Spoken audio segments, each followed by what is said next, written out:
गुरुर्ब्रह्मा गुरुर्विष्णू गुरुर्देव महेश्वरा सद्गुरु साक्षात परब्रह्म तस्मै श्री सद्गुरुवे नमः। जय जय रघुवीर समर्थ श्रीराम समर्थ।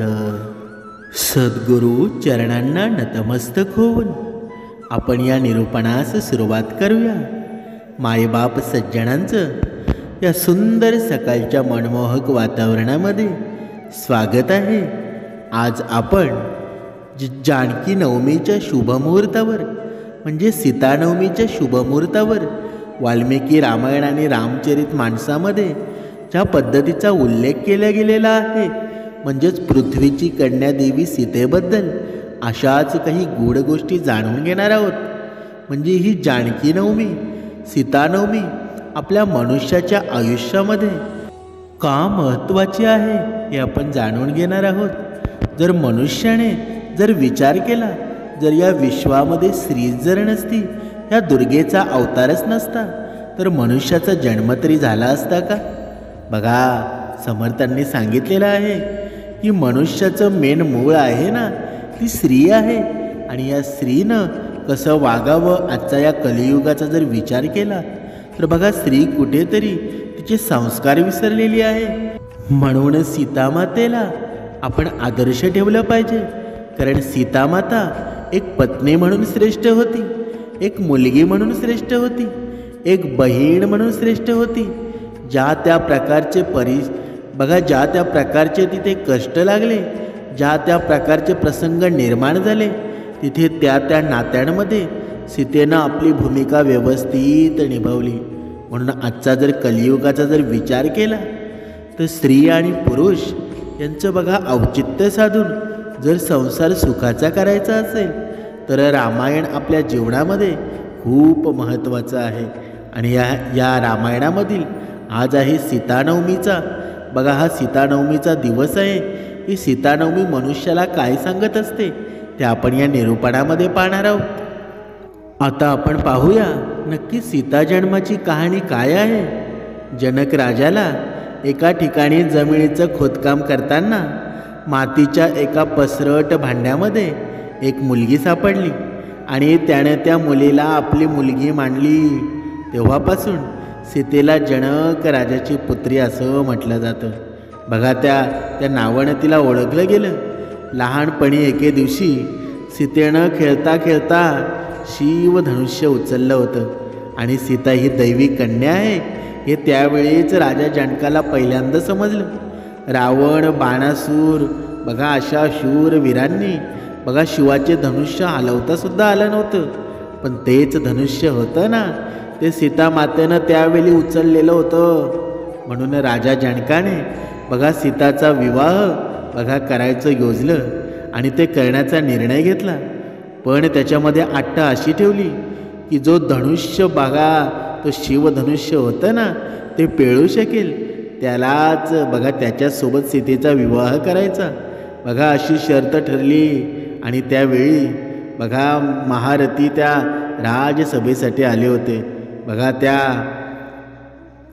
स्वयंवरासाठी भरपूर असे महारथी आले होते, पण कोणाला ते धनुष्य उचललं का? फक्त या जगाचा दाता श्रीराम प्रभूंनी बघा एका करंगळीमध्ये ते शिवधनुष्य उचललं आणि सीता माता आणि श्रीराम प्रभू यांचा विवाह मोठ्या थाटामाटामध्ये पार पडला। बघा, अशी आहे सीता जन्माची ही कथा। सीतेमातेबद्दल एक दुसरं रहस्य म्हणजे हनुमानाला चिरंजीवीचा आशीर्वाद देणारी कोण होती? सीता माताच होती। कारण प्रभू श्रीरामांच्या पत्नी बघा तो प्रकट दिन म्हणजे आजचा दिवस म्हणजे सीता नवमी म्हणून ओळखला जातो। म्हणजे हनुमंताला बघा चिरंजीवीचा आशीर्वाद दिला म्हणजे ती साधी स्त्री होती का? दुर्गेचा अवतार, नवचंडीचा अवतार। बघा, या दात्यानं पूर्ण पृथ्वीवर त्याच्या बघा तो सांगेल तसंच होतं ना। बघा, त्याची पत्नी म्हणजे सीता मैया आणि ही सीता माता साधी होती का? म्हणून प्रत्येक स्त्रीनं आपण कसं वागावं, आपलं वर्तन कसं असावं हे सीतेमातेकडून शिकावं. सीता या नावाचं गोडसुद्धा सांगण्यात आलेलं आहे. म्हणजे नांगरलेली जमीन आणि नांगराच्या टोकाला सीता म्हणतात. सीता जमीन बघा नांगरताना सापडलेली होती, त्यामुळंच त्यांना सीता या नावाने हाक मारली जाऊ लागली. बघा या सीता नवमीचं महत्त्व आहे ना. या दिवशी विवाहित महिला असतात, त्यांनी घरामध्ये उपवास करावा. असं केल्यानं घरात सुख शांतीला लाभते असं सांगितलं जातं. आणि आपल्या पतीच्या दीर्घ आयुष्यासाठी महिला या दिवशी व्रत करत असतात. म्हणून प्रत्येक महिलेनं, प्रत्येक स्त्रीनं बघा सीता हा लक्ष्मीचा अवतार असल्यानं प्रत्येक महिलेनं बघा या दिवशी उपवास करायचा आहे. या दिवशी उपवास करून उपासनासुद्धा ब्रह्ममुहूर्तावर करायची आहे. तसंसुद्धा आपण ब्रह्ममुहूर्तावर उपासना करतच आहोत.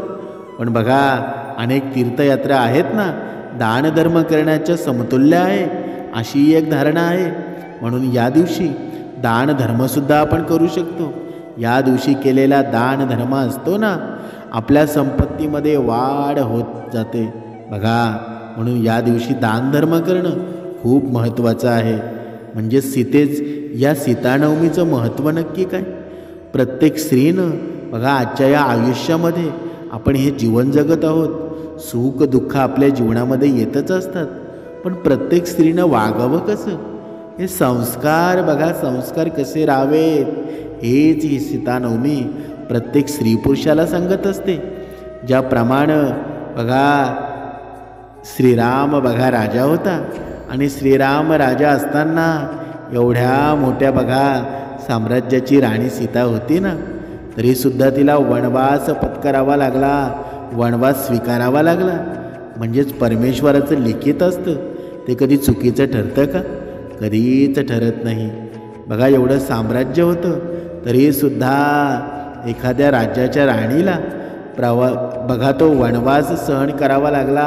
वनवासामध्ये 14 वर्ष घालवावी लागली. तर आपण तर साधी माणसं आहोत, आपलं जीवन तरी काय आहे? कधीतरी या गोष्टीचा विचार करा. नाहीतर जोपर्यंत आपण विचार करत नाही ना, तोपर्यंत उगाचच राग करत असतो आपण, उगाचच अहंकार मानत असतो. आणि चांगली चांगली नाती असतात त्या अहंकाराने आणि रागाने आपण बघा तोडून टाकत असतो. म्हणून कधीतरी रामायणासारखे हे ग्रंथ आहेत ना, कधीतरी वाचा. त्याच्यामध्ये किती सार दडलेलं आहे ना, ते आपल्याला कळेल. वाल्मिकी रामायणानुसार या स्वयंवरापेक्षा देवी सीतेच्या विवाहाबद्दल खूप माहिती सांगितलेली जाते. त्यानुसार वयाच्या केवळ 6व्या वर्षीच बघा सीतेचं लग्न झालं होतं असं सुद्धा सांगण्यात येतं. बघा या वेगवेगळ्या कथानुसार वेगवेगळी माहिती मिळते. पण असं म्हटलं जातं की लग्नानंतर देवी सीता माहेरी कधीच गेली नाही. बघा हे खूप महत्त्वाचं आहे. आपण या कलियुगामध्ये बघतो, समर्थांनी सांगितलेलं आहे की बघा नवीन नवीन जेव्हा लग्न होतं तेव्हा बघा मुलगी असते ती आपल्या सासरपेक्षा माहेरच्यांची ओढ जास्त असते तिला. कारण तिने पूर्ण आयुष्य आपल्या माहेरी घालवलेलं असतं. आणि जेव्हा माहेरची तिला आठवण येते तेव्हा ती आत्ताच्या जमान्यामध्ये बघा फोन झालेले आहेत, बघा हे सोशल मीडिया झालेलं आहे. त्यामुळं आत्ताची मुलगी आहे ना बघा सासरच्यांशी न पटण्याचं कारण काय आहे? कारण मुलगी असते ती जास्त कॉन्टॅक्टमध्ये असते, जास्त फोन माहेरी करत असते. म्हणून समर्थांनी सांगितलेलं आहे मुलीचं एकदा लग्न झाल्यानंतर मुलीने माहेरची ओढ करू नये. मुलीने आपलं सासर आहे ना तेच चांगलं मानावं.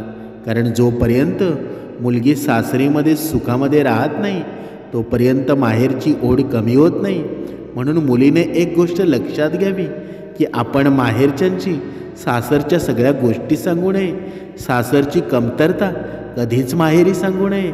आणि मुलीच्या आईनंसुद्धा एक गोष्ट लक्षात घ्यायला हवी की ज्यावेळी मुलीचं लग्न झालेलं नव्हतं तेव्हा तुमचा नक्कीच तिच्यावर अधिकार होता. पण जेव्हा आपली मुलगी दुसऱ्याच्या घरी जाते, सून म्हणून जाते, मुलगी म्हणून जाते, तेव्हा तिचं आयुष्य दुसऱ्या जन्माचं चालू झालेलं असतं. म्हणून तिच्या आयुष्यामध्ये बघा कोणत्याही गोष्टीची बघा ढवळाढवळ करू नये. आणि हे जास्त करून आई करत असते. म्हणून सर्व आयांना, मुलीच्या आयांना एकच विनंती आहे की जेव्हा आपली मुलगी बघा सासरी जाते तेव्हा तिचं जास्त करून संसार तुटण्याचं कारण आहे ना, ती आईच असते. म्हणून प्रत्येक मुलीच्या आईनं एक गोष्ट लक्षात घ्या की आपल्या मुलीला नवीन नवीन जेव्हा लग्न होतं तेव्हा जास्त तिला तुमच्याबद्दल सांगत बसू नका. तिला हेच सांगा की तुझे सासू सासरे आहेत ना, तेच आता तुझे आईवडील आहेत आणि त्यांच्यावर तू लक्ष दे. पण हल्लीच्या काळामध्ये असं होतं का? म्हणून समर्थांनी सांगितलेलं आहे की जर आपला संसार सुखाचा करायचा असेल तर सीतेचं बघा, सीतेनं ज्या प्रकारे आयुष्य व्यतीत केलं ना त्याच्यावर लक्ष केंद्रित करा. बघा, लग्नानंतर देवी सीता माहेरी कधीच गेली नाही. कारण का? कारण तिने ते पतिव्रत पाळलं होतं. वाल्मिकी रामायणानुसार असं सांगण्यात येतं की जानकी देवी अवघ्या 18व्या वर्षी श्रीराम संयमध्ये वनवासाला गेली होती. देवी सीता लग्नानंतर कधीही जनकपूरला गेली नाही. दरम्यान वनवासाला जाण्यापूर्वी पिता जनक यांनी देवी सीतेला जनकपूरला येण्यास सांगितलं सुद्धा होतं, पण तिने पतिव्रता धर्माचं पालन करून तिकडे जाण्यास नकार दिला होता. बघा, देवी सीतेचं हरण झालं त्याबद्दलही वेगवेगळी मते आहेत. देवी सीतेचं हरण त्याबद्दलही बघा, देवी सीतेच्या हरणासंदर्भात वाल्मिकी आणि रामचरित मानसात सुद्धा वेगवेगळी माहिती सांगितली जाते. आणि वाल्मिकी रामायणानुसार रावणाने सीतेला स्वतःच्या देवी रथामध्ये बघा जो सोन्याचा बनवलेला होता त्यातून सीतेला पळवून नेलं होतं. पण बघा, परंतु दुसरीकडे तुलसीदासामध्ये, या तुलसीदासाच्या रचित रामायणामध्ये असं लिहिलं गेलेलं आहे की रावणाने देवी सीतेला त्याच्या पुष्पक विमानातून पळवून लंकेमध्ये आणलं होतं. बघा, म्हणून देवी सीतेचं मूळ स्वरूप आहे ना यांच्याकडेच होतं. माहितीनुसार देवी सीता मातेला घेऊन रावण जेव्हा लंकेला गेला त्यानंतर जानकीला एकूण 435 दिवस बघा त्या लंकेमध्ये राहावं लागलं. आणि जेव्हा माता सीता लंकेतून परत आली तेव्हा ती 33 वर्षाची होती. तेव्हा रावणाजवळ असलेली सीता नसून ती सीतेची प्रतिकात्मक छाया होती. आणि मिळालेल्या माहितीनुसार माता सीता जोपर्यंत लंकेत राहत होती ना तेव्हा तिचे मूळ स्वरूप अग्निदेव यांच्याकडे होतं. बघा, आपण म्हणतो की माता सीतेला बघा 435 दिवस लंकेत राहावं लागलं. मग 435 दिवस ती तर देवी होती, महालक्ष्मी होती, मग तिला एवढे दिवस कैद करून कसं ठेवण्यात आलं? पण परमेश्वराची लीला असते ना, काही ना काही चांगलं होणार असतं, काही ना काही चांगलं होणारच होतं. पण ते निमित्त असतं आणि हे निमित्त प्रत्येकाला बघा प्रत्येकाच्या जीवनामध्ये निर्माण होत असतं. म्हणून चांगल्या गोष्टीसाठी कधीकधी वाईट गोष्टीसुद्धा सहन कराव्या लागतात. हे आपल्याला रामायणातून शिकलं पाहिजे. बघा, देवी सीतेचं एक विशेष गोष्ट स्वीकारली होती. बघा, सीतेचं हरण केल्यानंतर देवराज इंद्राने बघा या काही गोष्टी आहेत ना या आपल्याला माहीत असणं का गरजेचं आहे? कारण जोपर्यंत सीतेमातेबद्दल आपल्याला माहीत होत नाही तोपर्यंत आपण जीवन जगायचं कसं हे सुद्धा आपल्याला कळणार नाही. सीतेमातेचा प्रवास आपल्या मनुष्यासाठी किती महत्त्वाचा आहे. नाहीतर आपण गोष्ट म्हणून ऐकत असू तर आपल्या जीवनामध्ये कधीच प्रकाश पडणार नाही. म्हणून बघा, तुम्ही आता विचार करत असाल की सीतामाता बघा 435 दिवस लंकेमध्ये राहिली आणि त्याच्यातच सीतामातेने लंकेमध्ये काहीच अन्नग्रहण केलं नव्हतं. मग जिवंत राहिली कशी? बघा, हा सुद्धा विचार प्रत्येकाच्या मनामध्ये निर्माण झालेला असेल. पण इथे सांगावंसं वाटतं की सीतेचं हरण केल्यानंतर देवराज इंद्राने अशी खीर बनवून बघा सीतेला खायला दिली होती की ज्यामुळे भूक आणि तहान लागत नव्हती. आणि याच कारणामुळे देवी सीता जोपर्यंत लंकेमध्ये होती ना तोपर्यंत तिला तहान भूक लागली नाही. परंतु तुलसीदासांनी याबद्दल बघा कोणतंही वर्णन केलेलं नाही. आणि लवकुशच्या जन्माच्या संबंधीमध्ये बघा वाल्मिकी रामायणामध्ये असं सांगितलं आहे की जेव्हा देवी सीतेनं वाल्मिकी आश्रमात लव आणि कुश यांचा जन्म दिला त्यावेळी त्याच आश्रमामध्ये तो धाकटा मेहुणा शत्रुघ्नही उपस्थित होता. याशिवाय श्रीरामांनी जल समाधी घेतल्यानंतर आपल्या देहाचा त्याग केला होता याची देखील माहिती आढळते. पण जेव्हा देवी सीता पृथ्वीच्या गर्भात सामावली तेव्हा ती तिच्या मूळ शरीरासोबत परत गेली. म्हणजे काय? म्हणजे या रामायणाचा जर आपण अभ्यास केला तर ज्यावेळी रावणाने सीता पळवून नेली त्यावेळी ती खरी सीता होती का? बघा, ती खरी सीता नव्हती. कारण सीता काय साधी स्त्री होती का? तिच्या शरीराला हातसुद्धा लावण्याची कोणाची हिंमत नव्हती. कारण जरी तिचं जर ओरिजिनल शरीर होतं, तिला जर कोणी हात स्पर्श जरी केला असता ना तर तिथे जळून राख झाली असती. एवढं पावित्र्य आणि एवढं सौंदर्य, एवढी ऊर्जावान ती स्त्री होती. साधी स्त्री होती का? बघा, आपण हसत हसत म्हणतो रावणाने सीता पळवली, पण रावणाने ती सीता पळवली नव्हती. ती सीता नव्हतीच. रावणाने काय पळवला होता? रावणाने पळवली होती ती नुसती सीतेची आकृती होती. समर्थांनी सांगितलेलं आहे की आजच्या या कलियुगातला भक्त आहे ना, भक्ती मार्गामध्ये सुद्धा येतो ना, तर कोणत्या ना कोणत्या गोष्टी घेऊनच येत असतो. की मला भरपूर पैसे मिळावेत, भरपूर मी धनवान व्हावं. पण तो भक्तिमार्गासाठी कधी येतो का? कधीच येत नाही. आणि तरीसुद्धा त्याच्या मागण्या किती असतात. मला हे द्या, ते द्या. उपासना मात्र करत नाही, पण मागण्या मात्र भरपूर त्याच्याकडे असतात. पण त्यानं कधीतरी रामायण वाचावं. बघा, या सीतेचं पूर्ण दृश्य डोळ्यासमोर आणावं. बघा, एवढी संपत्ती असूनसुद्धा 14 वर्ष वनवास भोगावा लागला ना. मग आपल्याकडं काय आहे? आपल्याकडं काहीच नाही, तरीसुद्धा आपण एवढ्या आनंदाने जीवन जगत आहोत. म्हणून परमेश्वराचं हे लिखित असतं आणि ती लिखित कधी खोटं होतं का? कधीच होत नाही. कारण प्रत्येकाचे कर्म आहेत, ते कर्म भोगल्याशिवाय गत्यंतर नाही. म्हणून समर्थांनी सांगितलेलं आहे की जर मनुष्याला कसं वागावं हे सीतेमातेकडून शिकावं. बघा, एवढी संपत्ती, धनसंपत्ती असूनसुद्धा 14 वर्ष वनवास करावा लागला आणि एवढं दुःख भोगावं लागलं, सहन करावं लागलं. त्याच्यामध्ये सीतामातेची काही चुकी होती का? पण या सृष्टीचा नियम आहे, तो ज्या सृष्टीच्या निर्मात्याने तो नियम बनवला त्यालासुद्धा चुकला नाही. तर आपण कोण आहोत? आपण कधीतरी या गोष्टीचा विचार करायला हवा. पण आपण सगळ्या गोष्टी असतात ना त्या हसण्यावर नेत असतो. पण हसून चालणार नाही. कारण हे जीवनाचं सत्य आहे, हे प्रत्येकाला स्वीकारावं लागेल. आणि जोपर्यंत आपण हे सत्य स्वीकारत नाही ना तोपर्यंत भक्तिमार्गामध्ये आपलं मनसुद्धा लागणार नाही. बघा, परमेश्वर आहे कुठे हे सुद्धा कळणार नाही. म्हणून मनुष्याच्या जीवनामध्ये रामायण या महाकाव्याला हिंदू धर्मामध्ये पवित्र स्थान देण्यात आलेलं आहे. रामायण हे वाल्मिकी ऋषींनी रचलेलं एक महान काव्य आहे.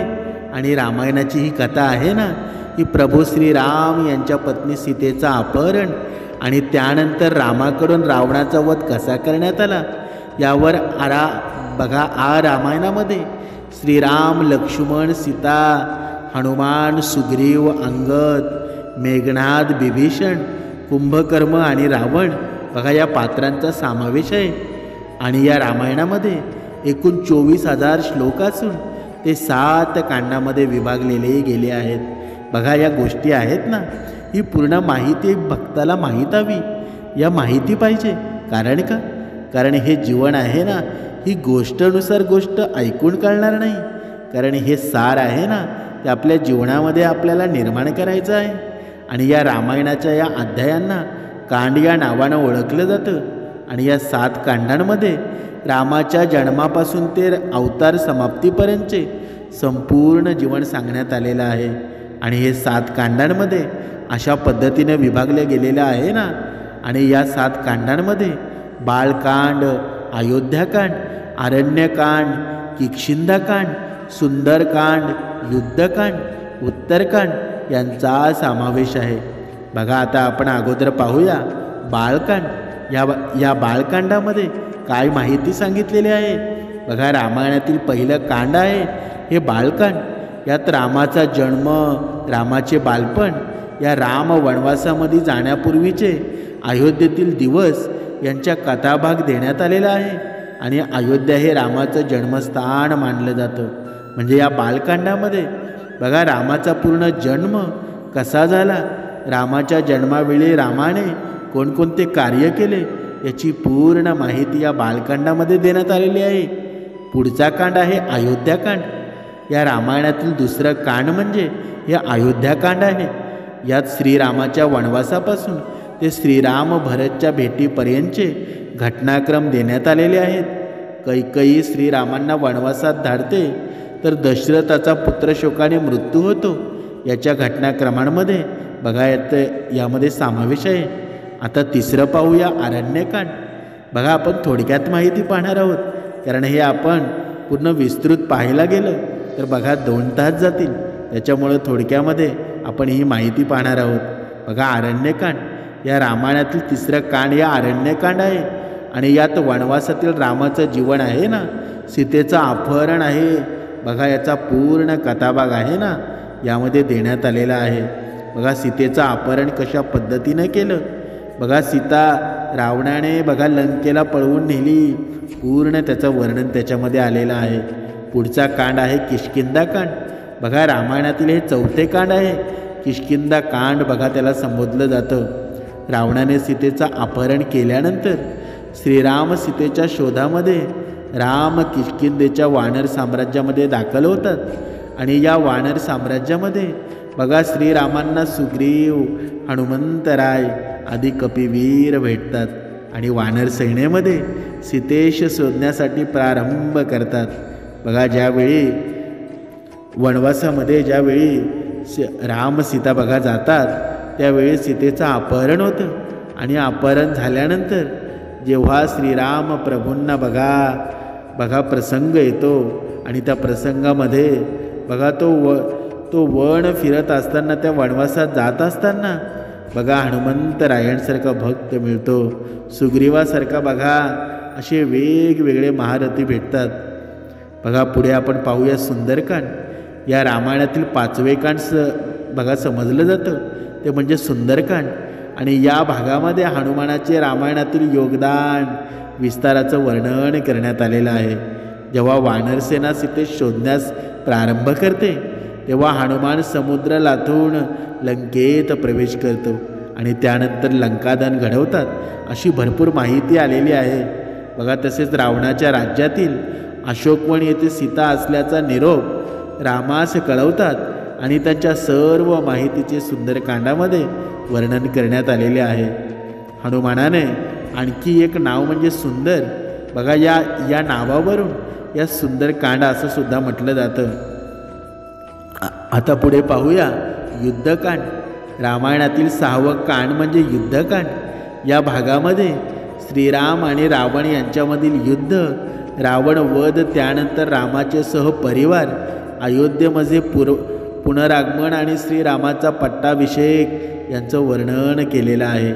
आता पुढचा पाहूया उत्तरकांड.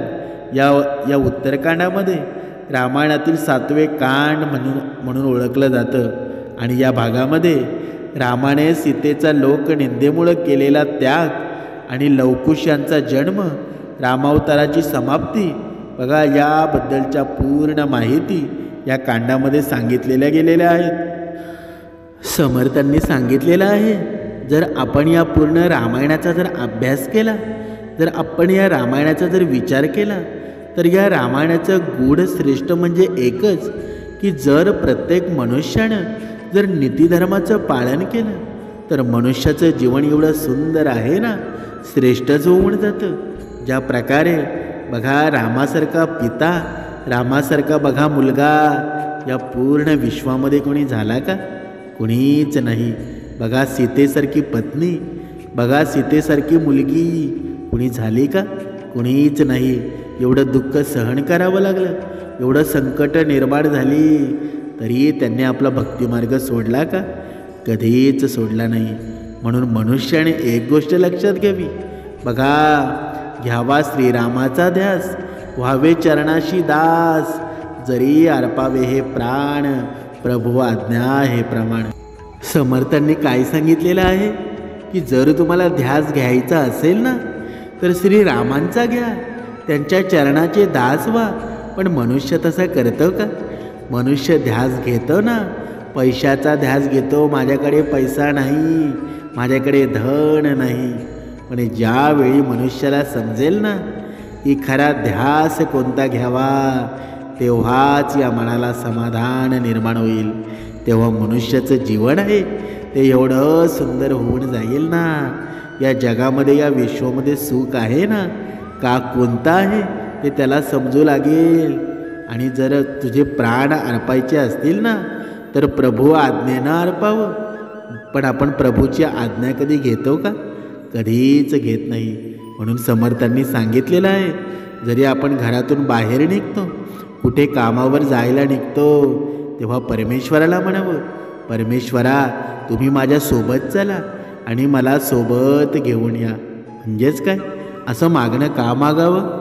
कारण जेव्हा परमेश्वर आपल्यासोबत असतो ना तेव्हा कोणीही आपल्या शरीराला, आपल्या प्राण आत्म्याला हात लावू शकत नाही. म्हणून हे मागणं कसं मागावं? मनुष्याने मागणं कसं मागावं? जेव्हा त्याला कळेल ना तेव्हा त्याच्या जीवनामध्ये बदल व्हायला सुरुवात होईल. पण आपलं मागणं असतं, मला धन दे, पैसा दे. पैसा मृत्यूनंतर घेऊन जाणार आहेस का? जोपर्यंत या गोष्टीचं ज्ञान माणसाला होत नाही ना तोपर्यंत किती भक्ती करा, कितीही काही करा, काही फायदा नाही. कितीही कीर्तन ऐका, कितीही श्रवण करा, त्याचा काही फायदा आहे का? काहीच फायदा नाही. समर्थांनी सांगितलेले आहे, या जीवनामध्ये, या विश्वामध्ये अशी कोणतीच गोष्ट नाही की स्वतःसाठी बनलेली आहे. म्हणजे काय? म्हणजे समुद्र आहे. हा समुद्र तो स्वतःचा पाणी पितो का? कधी पाहिलं का पितानी? कधीच पित नाही. बघा, एखादा वृक्ष बघा, एखाद्या वृक्षाला फळं येतात, एखाद्या झाडाला फळं येतात, तो स्वतःची फळं स्वतः खातो का? कधीच खात नाही. एखादं फूल बघा, एखादं फूल असतं ना एवढा सुगंध देतो, पण तो असा विचार करतो का की हा सुगंध माझ्यापुरता मर्यादित राहायला हवा? तो स्वतः सुगंध घेतो का? कधीच घेत नाही. एखादी मधमाशी बघा, ती स्वतः मध निर्माण करते, पण ती स्वतः खाते का? कधीच खात नाही. म्हणजे समर्थांनी सांगितलेलं आहे की जर या विश्वामध्ये बघा कोणतंही काम आहे ना, जर ते दुसऱ्यासाठी जर केलं ना, आणि दुसऱ्यासाठी करणं हीच खरी जीवन आहे, हेच खरं समृद्धी आहे आणि हेच खरं विश्व आहे. दुसऱ्यासाठी जगणं हीच खरी जिंदगी आहे ना. म्हणून समर्थांनी सांगितलेलं आहे की माणसाच्या जीवनामध्ये अशा भरपूर घटना येतात की माणसाच्या जीवनामध्ये आपण बघा स्वतःला खुश ठेवण्यासाठी दुसऱ्याच्या चेहऱ्यावर बघा दुःख निर्माण करण्याचा प्रयत्न करतो. पण जेव्हा असे विचार माणसाच्या मनामध्ये येतात तेव्हा त्याच्या अधोगतीला सुरुवात झालेली असते. मग तुम्ही कितीही भक्ती मार्गामध्ये असा, कितीही कोणत्या मार्गामध्ये असा, कितीही तुम्ही अध्ययन केलेलं असेल, पण जेव्हा या मनामध्ये असे विचार यायला लागतात ना तेव्हा माणसाच्या विनाशाची सुरुवात होत असते. म्हणून सीतानवमी या मनुष्याला काय शिकवते? का द्वेष करण्याची सवय असते ना, जेव्हा जीवनामध्ये कोणतीही सुख मिळवू देत नाही, ही सवय आपली मानसिक शांती भंग करत असते. तुम्ही कधीकधी जास्त स्पष्ट बोलता, त्यामुळे लोक तुमच्यापासून दुरावले जातात. पण त्यांना तुमच्या बोलण्याचा अर्थ कळेपर्यंत त्यांची वेळ निघून गेलेली असते. म्हणून मनुष्याने बघा किती स्पष्ट बोलावं आणि किती बोलू नये हे प्रत्येकानं ठरवावं. कारण आयुष्यामध्ये विश्वास असतो ना, फक्त देवावर ठेवावा. कारण प्रेम आपल्या कामावर करावं, कारण हे दोघेही तुमची कधीच फसवणूक करणार नाहीत. म्हणून माणसाने आयुष्यामध्ये वागावं कसं हे जरी त्याला समजलं ना तरी सीतानवमी, जानकी नवमी आपल्या जीवनामध्ये बघा श्रेष्ठत्व निर्माण झालं असं समजा. कारण का? कारण या सीतानवमीच्या दिवशी स्त्रियांनी काय करावं ते बघा सांगितण्यात आलेलं आहे. आणि ते फळसुद्धा त्या स्त्रीला मिळून जातं. जर तुमच्या आयुष्यामध्ये जर तुमच्या आवडीचा पती असेल, जर तुमच्या पतीवर तुमचं भरपूर प्रेम असेल, एकदम सुंदर तुमचं आयुष्य चालत असेल, तर काही स्त्रियांना वाटत असतं की हे पती पत्नीचं नातं आहे ना, ते आयुष्यभर असंच राहावं, म्हणजे 7 जन्म टिकावं. जर तुमची इच्छा असेल की मला जन्मोजन्मी हाच पती मिळावा, तर तुमची इच्छा आहे ना ती 100% पूर्ण होणार आहे. म्हणून हा सीता नवमीच्या दिवशी प्रत्येक स्त्रीनं उपवास करावा आणि हे फळ मागावं. जर तुमच्या मनामधल्या ज्या काही इच्छा असतील त्या बघा, हातामध्ये पाणी घ्या आणि त्या हातामध्ये पाणी घेतल्यानंतर बघा तुमच्या मनामधील इच्छा बघा बोलून दाखवा. मनातल्या मनामध्ये प्रभू श्रीरामांचं ध्यान करा आणि ती इच्छा मनातल्या मनामध्ये बोलून दाखवा. आणि नंतर ते पाणी बघा, ते पाणी हातामधलं पाणी ते नदीमध्ये सोडावं. पण ही बघा, हे जे काही करायचं आहे ते नदीवर जाऊन केलेलं श्रेष्ठत्व निर्माण होतं, कारण ते घरामध्ये करता येत नाही. जेव्हा आपण नदीवर जाऊन संकल्प करतो तर तो संकल्प पूर्णत्वात जात असतो. म्हणून समर्थांनी सांगितलेलं आहे की पती पत्नीनं बघा तुमच्या संसारामध्ये भरपूर संकट येणार आहेत आणि येतातसुद्धा, पण त्यांना पेलण्यासाठी जर आपल्या जीवनामध्ये भक्तिमार्ग असेल तर तुमचा संसारसुद्धा सुखाचा होईल. ज्या पद्धतीनं बघा एवढं साम्राज्य असूनसुद्धा सीता आणि रामाला वनवास सहन करावा लागला, तसं आपलं आयुष्य आहे का? नाही ना. मग आपण भक्तिमार्ग का करू नये? कधीतरी विचार करा आणि या भक्तिमार्गाचा जो रस आहे ना तो पिऊन घ्या. या भक्तिमार्गाचं सौंदर्य आहे, ही ऊर्जा आहे, आपल्या जीवनामध्ये निर्माण करा. आपलं आयुष्य सुंदर झाल्याशिवाय राहणार नाही. दुसऱ्याच्या चेहऱ्यावर प्रेम निर्माण करा, दुसऱ्याच्या चेहऱ्यावर हास्य निर्माण करा. तुमचं जीवनसुद्धा सुंदर बनेल. जय जय रघुवीर समर्थ. श्रीराम समर्थ.